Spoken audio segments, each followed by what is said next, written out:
Assalamualaikum warahmatullahi wabarakatuh. Alhamdulillah. Alhamdulillahi hadana lihada wa ma kunna linahtadiya laula an hadanallah. Wassalatu wassalamu ala sayyidina Muhammadin wa ala alihi wa sahbihi ajmain. Amma ba'du. Para pemirsa yang dirahmati Allah, hari ini saya akan bercerita sebentar. Suatu ketika teman saya, seorang guru bernama Pak Anjang berkata, "Pak Danur, hari ini saya udunen Pak Danur. Kira-kira solusinya apa Pak Danur?" "Oh, ke dokter Pak Anjang. Harus dioperasi di dokter." "Di mana Pak Danur?" "Ada di rumah sakit Khadijah, situ ada dokter Lili. Usianya 47. Perempuan Pak Danur." "Ya gimana, wong dia itu dokter kulit dan kelamin. Harus diobati oleh dokter kulit itu." "Oke, terima kasih Pak Danur." Kemudian Bapak Anjang tersebut pergi ke dokter Lili.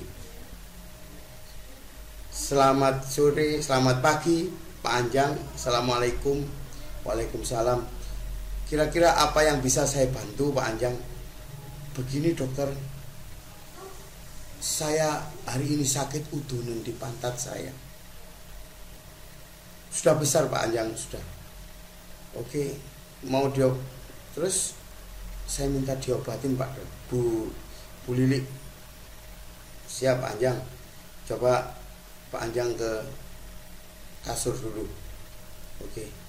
Coba dibuka celananya." "Hah? Dibuka celananya?" "Iya, mau diobati apa tidak?" "Oke, siap Bu Dokter." Kemudian celananya dibuka. "Wah, ini harus dioperasi Pak Anjang." Saya ambilkan pisau. "Siap, mau dioperasi." "Mau Bu Dokter, yang penting sembuh." Akhirnya diambilkan pisau, udunnya disobek, diambil mata udunnya, kemudian dikeluarkan nanahnya. Ketika disobek itu Pak Anjang merasakan sakitnya, sampai diambil mata udunnya, kemudian dijahit, kemudian diberi resep. "Oke Pak Anjang, ini harus diberi obat dan tidak boleh makan telur." "Hah? Saya penggemar telur Bu Dokter. Mau sembuh apa tidak?" "Siap Bu Dokter, saya akan tidak memakan telur." Oke. Para pemirsa yang dirahmati Allah Ta'ala, ini adalah contoh yang mana orang yang beriman kepada seorang dokter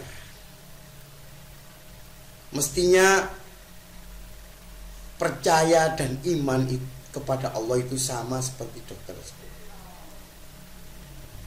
Meskipun Pak Anjang disobek pantatnya, meskipun disuruh buka celananya, meskipun disuruh beri obat yang harganya 200.000 dan membayar dokternya 200.000, dia lakukan semua demi kesembuhan.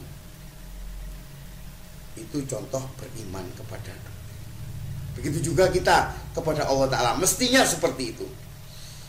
Kalau sudah yakin iman kepada Allah Ta'ala, tidak boleh ada kata-kata tidak boleh melakukan riba. "Loh, zaman saiki itu mesti menggunakan riba." Nggak mungkin tidak menggunakan riba. Harus sholat tepat waktu. "Saya mempunyai pekerjaan banyak."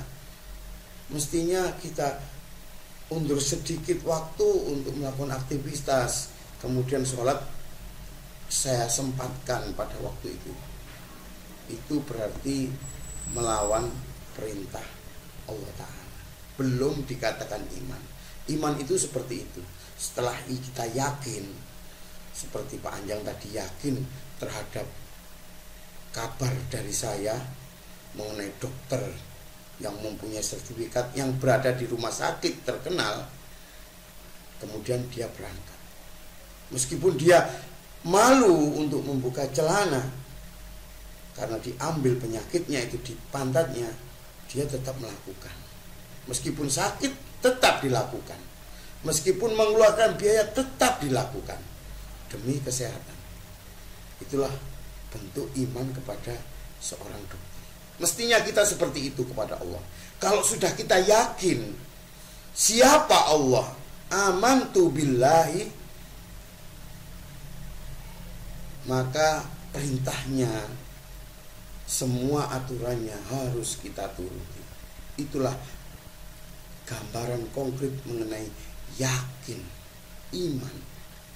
Kalau kita iman kepada Allah, disuruh melakukan zakat, melakukan zakat. Disuruh puasa, puasa. Disuruh untuk melakukan sholat tepat waktu, sholat tepat. Tidak ada alasan, tidak ada pertanyaan, dan tidak meremehkan.